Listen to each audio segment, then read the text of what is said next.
Now, good morning and welcome to Dr. Sunil Prakash with the Karmic Cycle. Thank you. Okay. Good morning, everybody. And I'm trying to take this class today, a small presentation, just to talk about what Karmic Cycle is and who am I. This will answer the question because most of the people have been asking that who am I?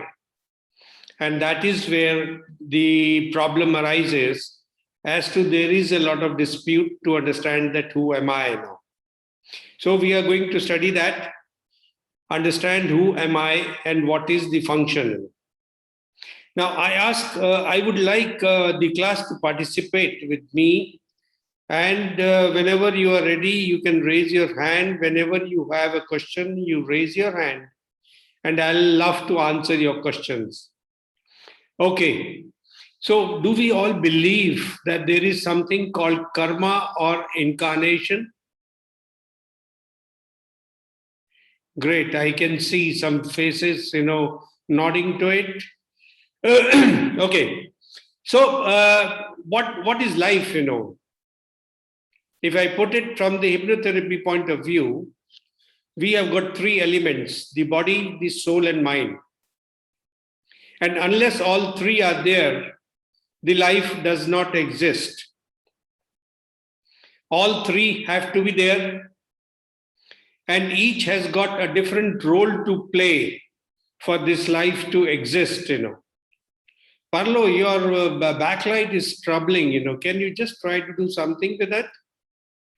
Okay. So, body is basically a rented house for the soul. And soul is the eternal energy, what we call as metaphysical energy.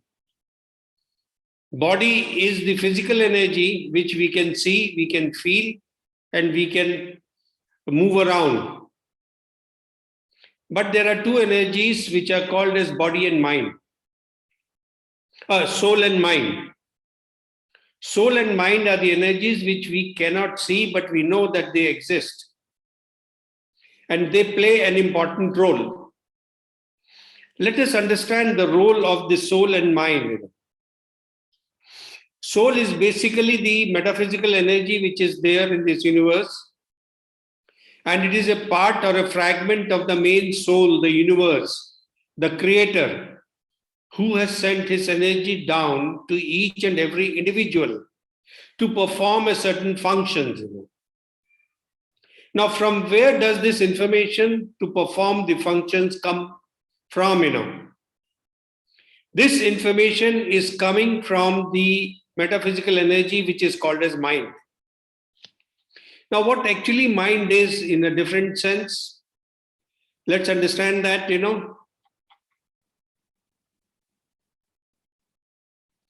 According to us, in this karmic cycle, mind is constituted of three parts: the conscious mind and the subconscious mind. And subconscious mind is broken down into the modern memory and the primitive memory. Conscious mind is active only for one day, that is current day. Whereas modern memory is for the current life, the life I'm spending as a human being. And primitive memory constitutes that part which donates all the minds, all the previous activities that have taken place in the past life, the lives I have already lived. And now I have entered into a current life. So current life is donated by modern memory, and the primitive memory are my past lives. It is these past lives which are creating my karmic cycle. And this is what I need to understand. And if I can understand that, then it will answer my question that who am I? What is my purpose in this life? Why I do this? Why I do that? Why I am affected and others are not affected to what I do, Now, the theory goes like this, that this module of primitive memory or this mind theory has been tested and have been found by clairvoyant that this is existing there.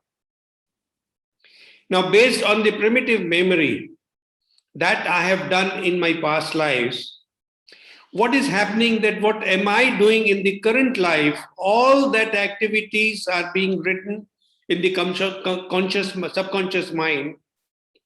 And these activities at the time of my death, they combine together, form a bundle, and move down to the primitive memory as a part of that life. Now, each one of us is making our balance sheet of every year of the accounts. In the balance sheet, you will observe that we have got creditors and debtors. And in 1 year, we are not able to balance the score of creditors and debtors. And we always carry forward something to the next year. Same concept is acting or is working in my life history. Whatever I do in the current memory, that is being carried forward to the next life, to whom I have to give, from whom I have to take.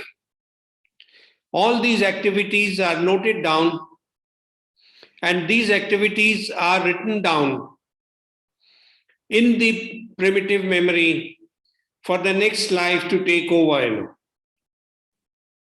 Now, what happens when I die? My soul moves to the higher self and is ready for the next birth, for the next life.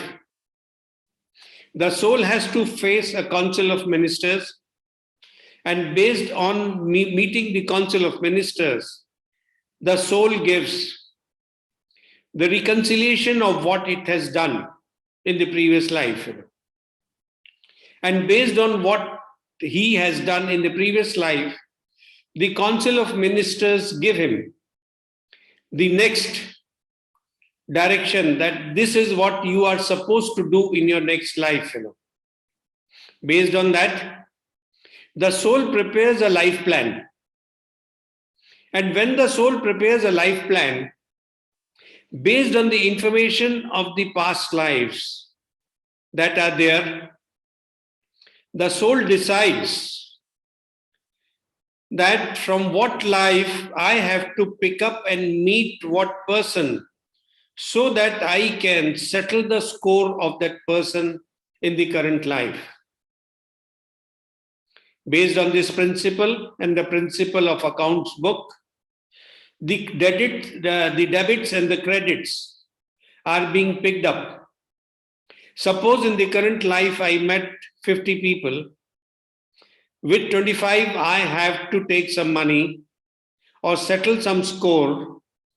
Whereas for the rest 50, I have to give them something which I owed them in this current life and I couldn't complete, So an account is being maintained in the subfolder of the primitive memory. You can see I'm pointing out down below in the primitive memory.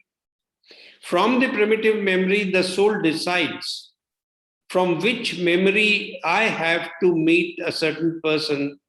And in this current new life, which I am going to live, whom I have to meet to settle that score. Based on this, the soul decides on a macro plan. Occurrence of all the major events and courses of action are planned in advance before the soul decides to reincarnate in a new body. That means a soul is all ready to make a macro plan and decide that what the soul plans to do in the next life. It is based upon past experiences and karma retribution. That means whatever I did in my past lives, I have to settle that score and I have to come back to meet those people again And when I have to come back again, I have to settle the score, whether I have to take some money from them or I have to give back something to them. It may be in terms of money, it may be in terms of some charity, it may be in terms of some mental emotions or any other thing that I have to do for them or I have to take from them. In order to achieve the given targets for the upcoming, for the coming up of incarnation, the soul decides on the following things. Number one, the soul decides what family should I choose. Should it be a nuclear family or should it be a large family? A rich family or a poor family? It should be a functional family or a dysfunctional family. I ask a question from you people. Let me see. We see the beggars on the street asking for the alms. Do we presume that these people have become beggars after coming on this earth planet? Or it is the soul plan which chose to live the life of a beggar? Anybody would like to respond to this? What do you think as a layman or as a therapist? I think sometimes it's a psychic crapshoot. Okay. So you mean to say that they decided the soul plan, it was the soul plan? I think there's a possibility that some people choose things karmically and sometimes it's just random pachinko game where things just happen at random because it's a universe of random possibilities. I think both are true. But suppose when we talk of the child, then in the case of a child, that means it was a soul plan of reincarnation. I think the best way to, maybe the best way to find out is to hypnotize the child and ask them what their higher self says is true. That's right, perfectly fine, because their soul plan that previously I had very good, happy, comfortable lives. Now let us go and experience the life of a beggar when you are on the streets and you are asking for the help or charity to live, for your food, for your clothing, and you are staying under adverse conditions. Yes, what you are saying, the second point, I do agree that I decide to be a rich person, but due to certain unforeseen reasons, I lose all the money and I become a beggar on the street. There, yes, it was due to certain reason, unforeseen reasons, that I became the beggar. But from the child who was born to a beggar family, that means it was the soul plan of that soul which decided that I have to choose a family which is on the streets because I want to spend the life of a beggar. Similarly, they try to choose the parents. What sort of parents should I have? Loving parents, caring parents, indifferent parents, separated parents, violent parents, educated parents, uneducated parents, rich or poor.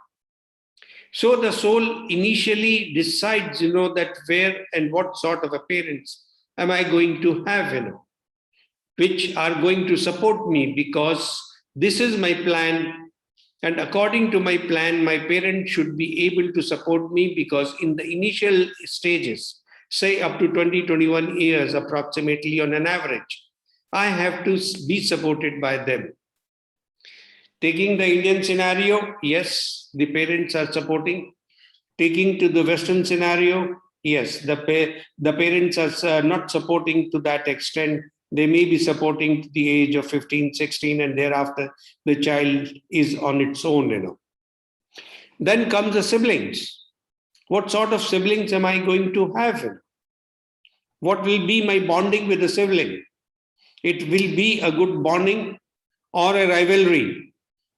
Will I be a single child or will I be having more children with me?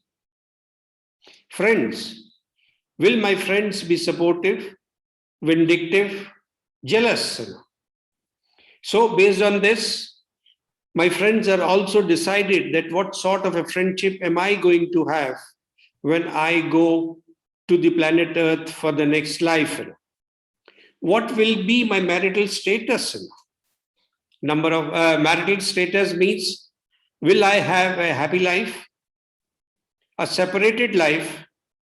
Will I be a divorcee, a bachelor? Will I remain a bachelor or a spinster, or there will be a late marriage? So these are some certain examples. There can be more that can be added to the list. But based on this, this is what the child decides, or the soul decides, in the beginning.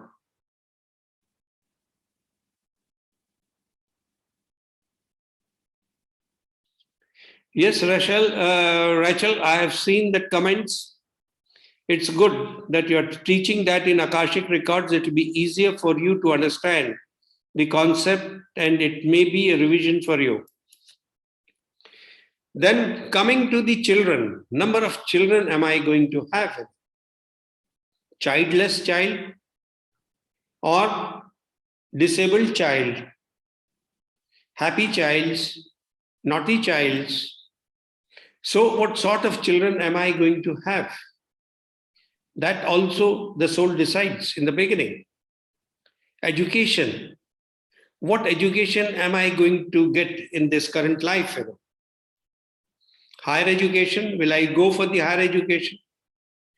Will I go to the foreign country to study? Will the education be in my own country?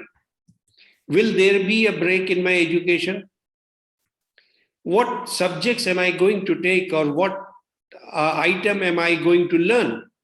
Will I be a doctor? Will I be a scientist or an engineer or into the laboratory? So I decide, what education am I going to get? Then comes the profession. Will I be a doctor? Will I be an engineer, a plumber, a driver, a businessman, politician, beggar, cobbler, or any other profession that you might like to pick up, Then comes the financial status. Riches. Will I be a rich person? Will I live in poverty? Will I be taking a lot of loans or debts? Will I be surrounded by debts? Loss, profits, money, or what sort of a financial status will I spend during that time, Then comes the health status. Will I have a strong body? Birth defects, diseases, genetic diseases, or will I live my life very healthy? Or will there be a problem in my life? Not only that, when are the health problems going to come in my life? Will they be in my initial ages, or will I be facing them in my old age? What will be the source of my death? Will I have a peaceful death, or will I be dying due to medical issues? So all these things are decided in the very beginning. And based on those decisions, my soul plan is being made, which is called as a macro plan. And based on the macro plan, the soul decides in the beginning that which family on the earth is planning to have a baby. And based on that family and suitability of the macro plan I have made, I try to find out that this is the best family in which I should take birth, And then the moment that family decides to go for pregnancy, I enter into the mutated egg so that I'm able to fulfill my soul plan.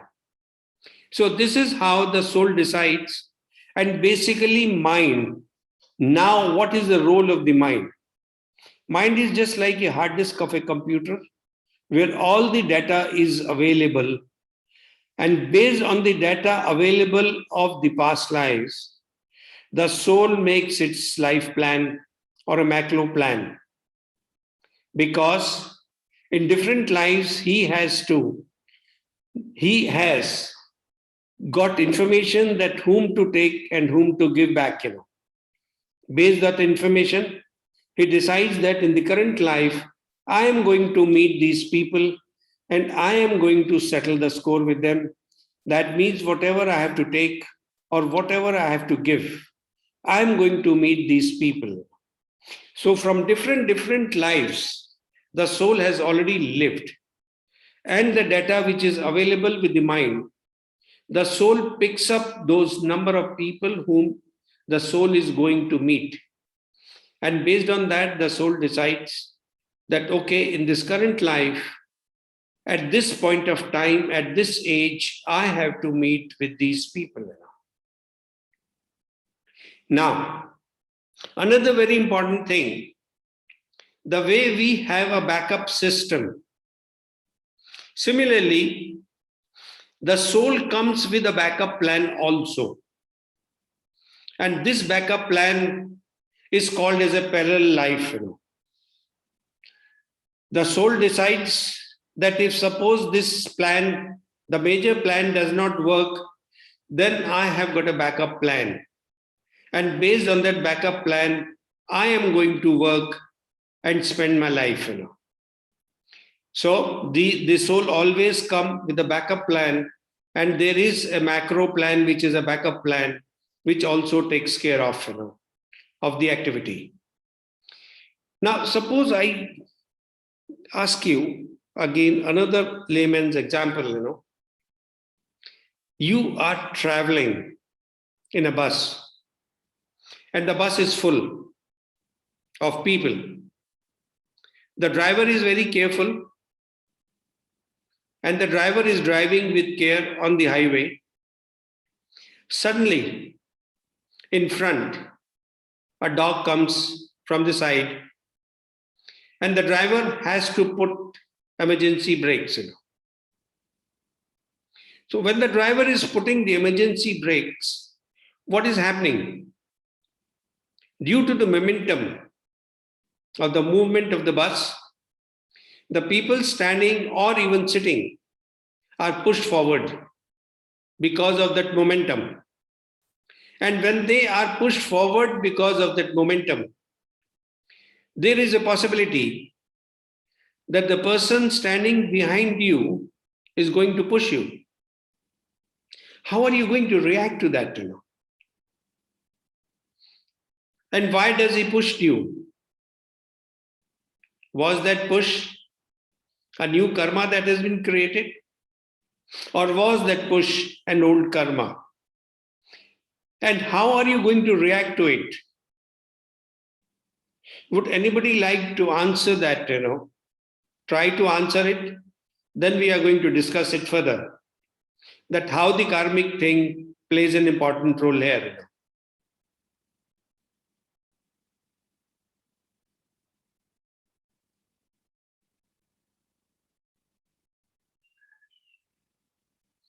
Please come forward. Come, give your thought process to this. I can That, on it. yeah, please. So yeah, it's resonating with me. I recently had some major health issues. I kind of feel like my midlife crisis has been some health issues, which really sucked, but has certainly set me on a different course.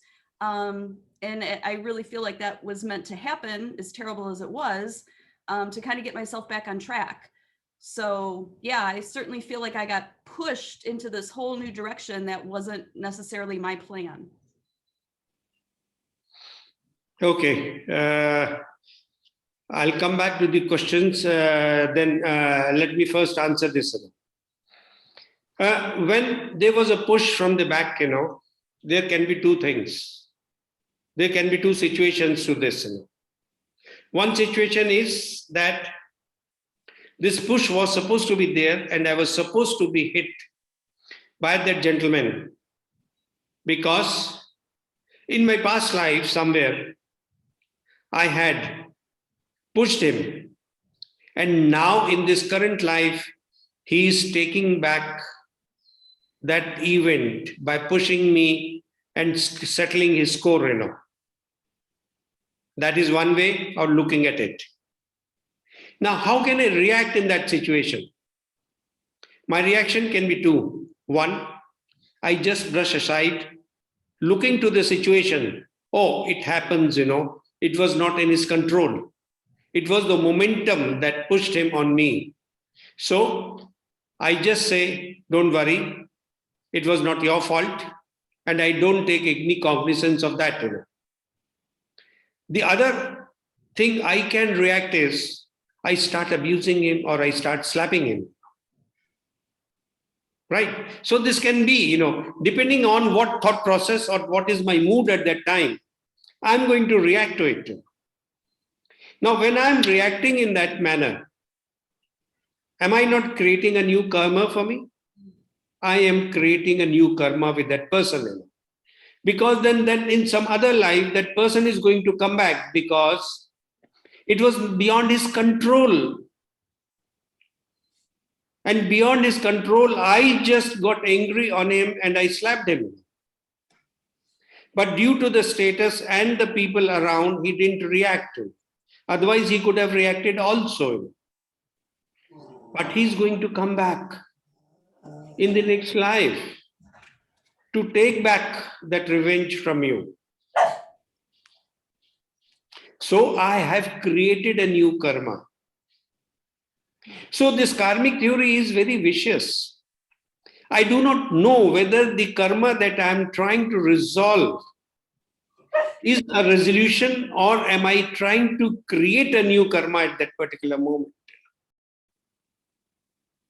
So in view of that, it is always recommended that be positive, be calm and quiet, and try not to create a new karma, because we already have so many karmas and we are into that vicious cycle of karmas that we are not able to settle the previous karmas and we create a new karmas also.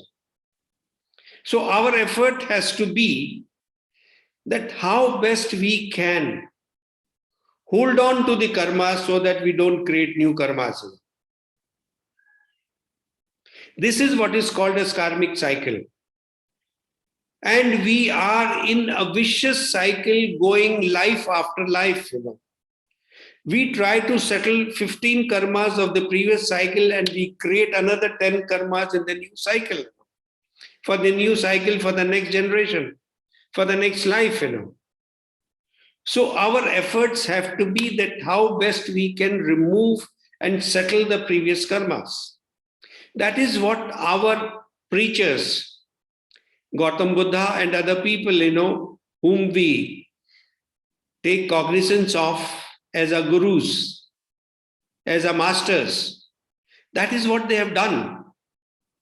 They have settled the karmas and they have made a conscious effort not to create new karmas. Then only they can move to the higher self in a better position and reach to a place where we as human beings are going to take them as our gurus or our masters.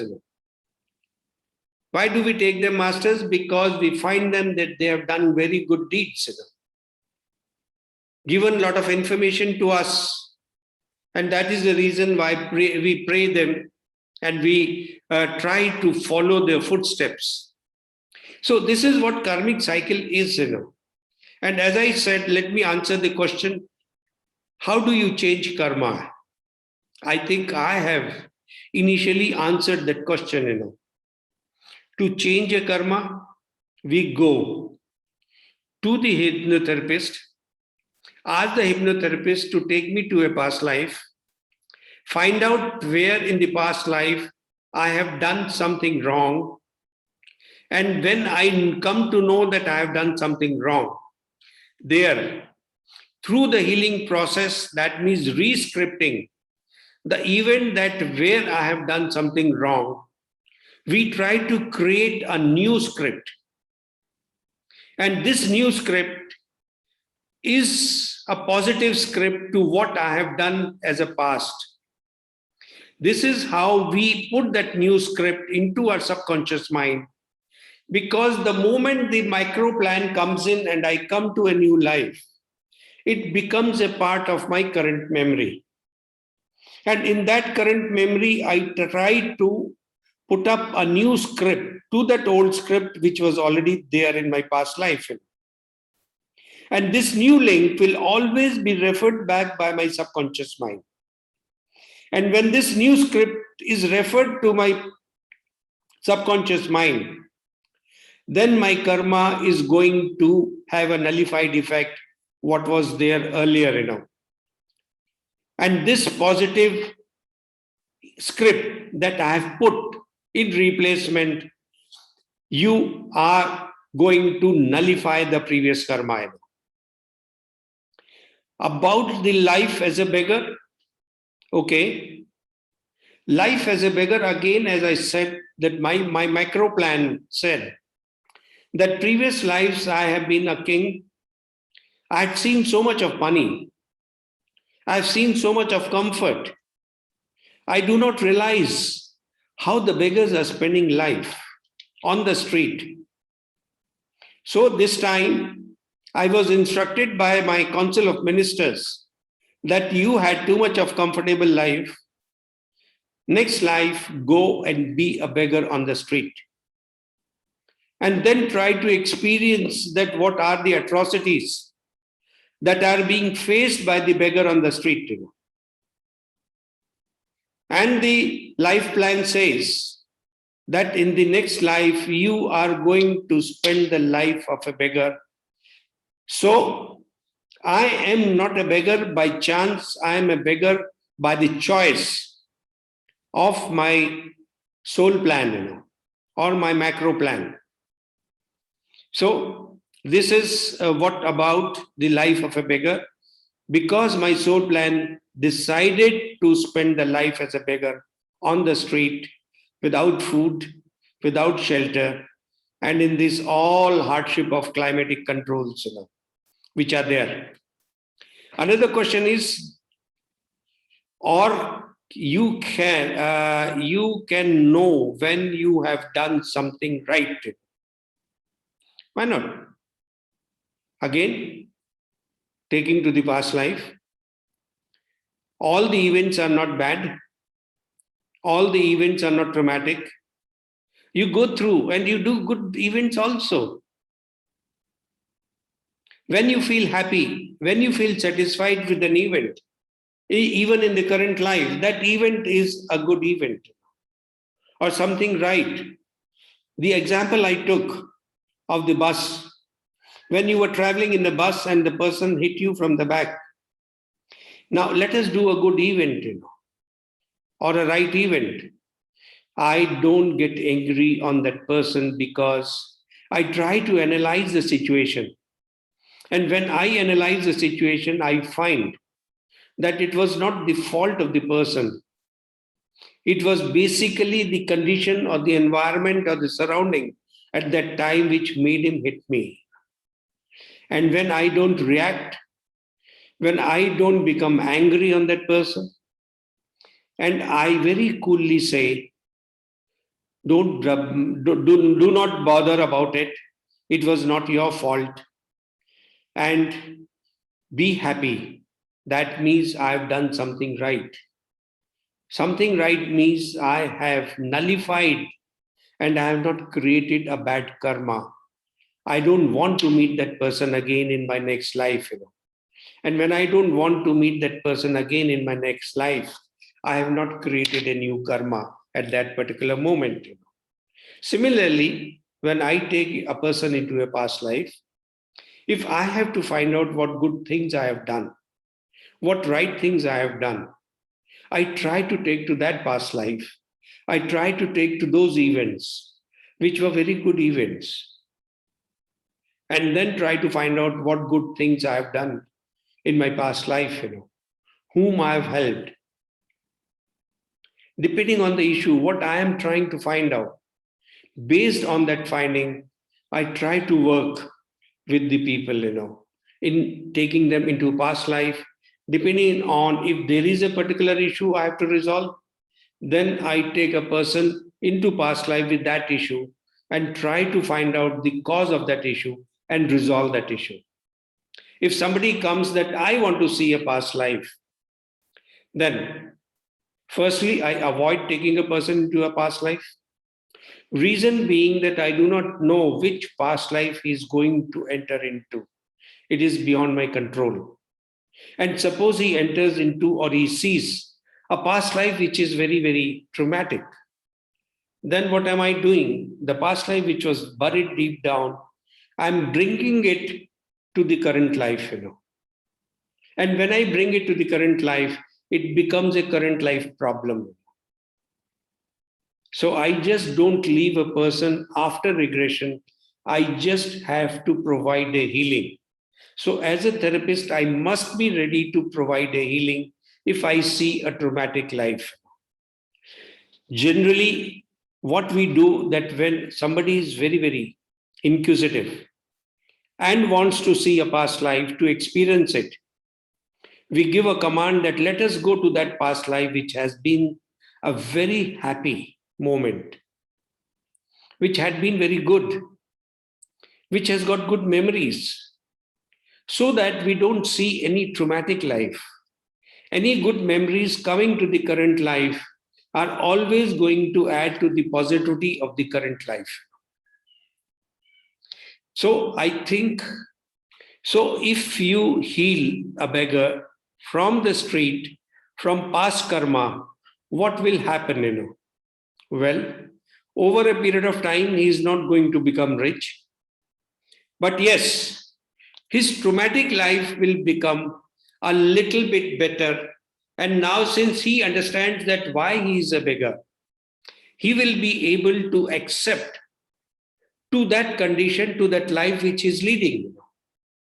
And he will try to make that life happy for himself. And when he'll try to make that life happy, he will see that he is not committing any things which are going to create negative karmas.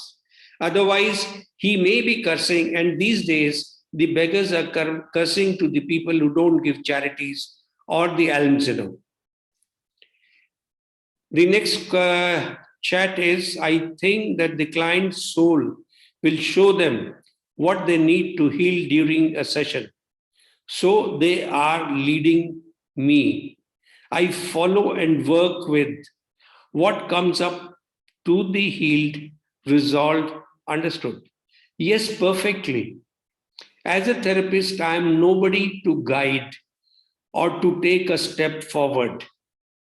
I have to go with the flow to what the client is seeing and what the client wants, which area the client wants to be to give the healing. I give the healing according to the choices of the client. I don't force upon, as a therapist, I don't force upon anything from my side. I leave it to the client to decide what the client wants, And I ask the client that, what do you want? Even in terms of healing, if the client sees the traumatic event, I ask the client that you have to tell me, how would you like to heal this traumatic event? I am going to guide you according to your liking, that what you like, and then only I will mold my session so that I can help you in achieving the healing part of it the way you want to get to be healed. That is very, very important.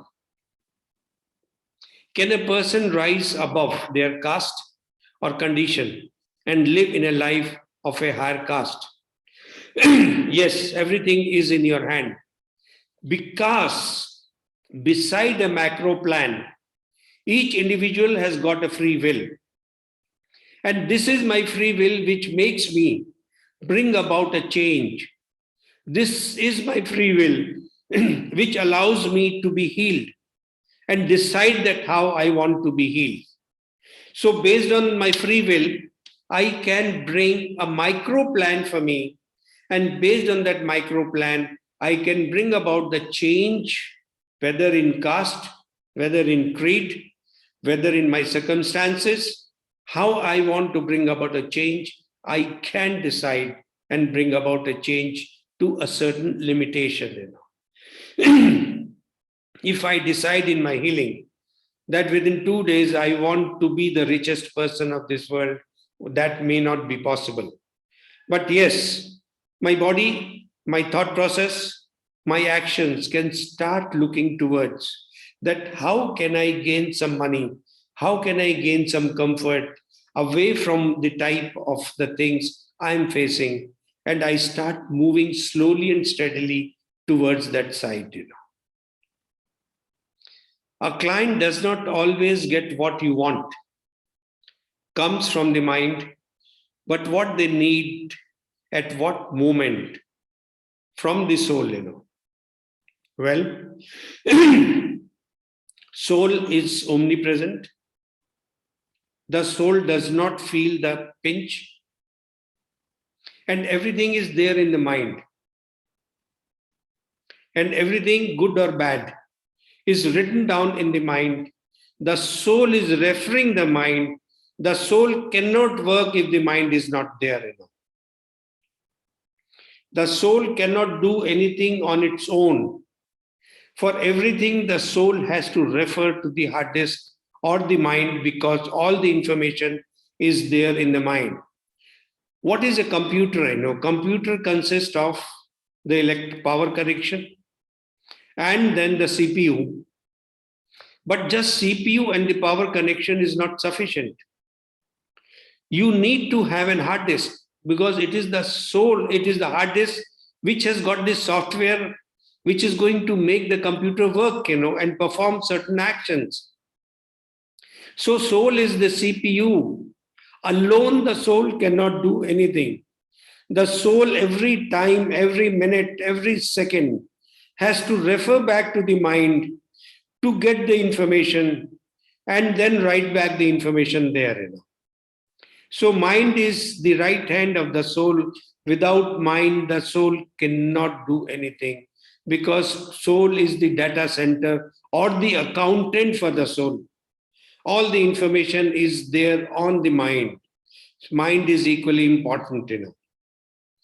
Last I heard, the vast majority of the world's population in the 21st century is not organized by, nor does it recognize a caste system.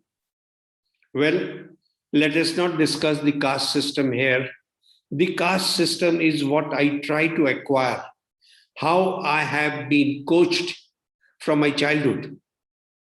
And based on the coaching I receive in my childhood, I am told the difference that you belong to this caste, you belong to this caste, you belong to this caste, this is your religion. And based on the religion, these are your terms and conditions that you have to follow.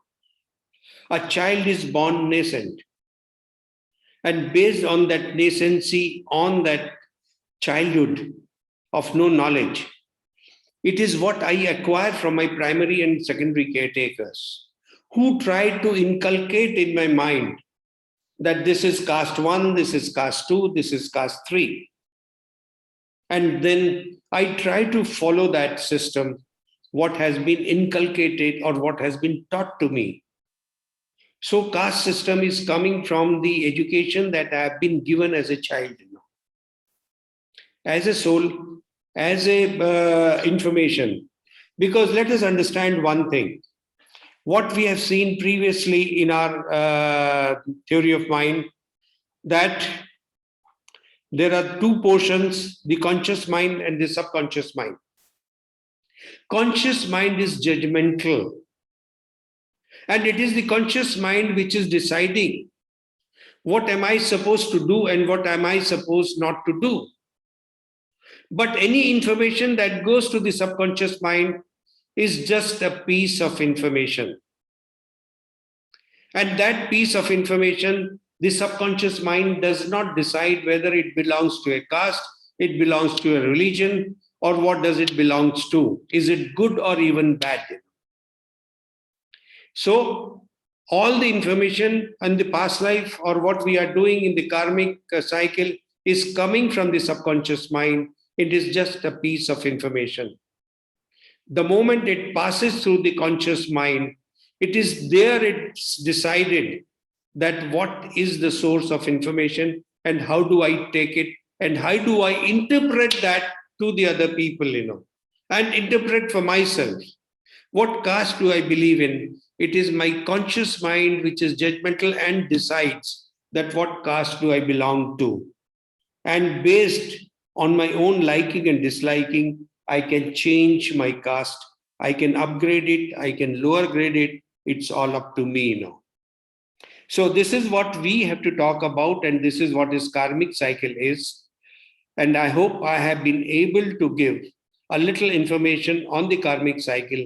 How does it work? How does it affect me? And what is supposed to be done by my body?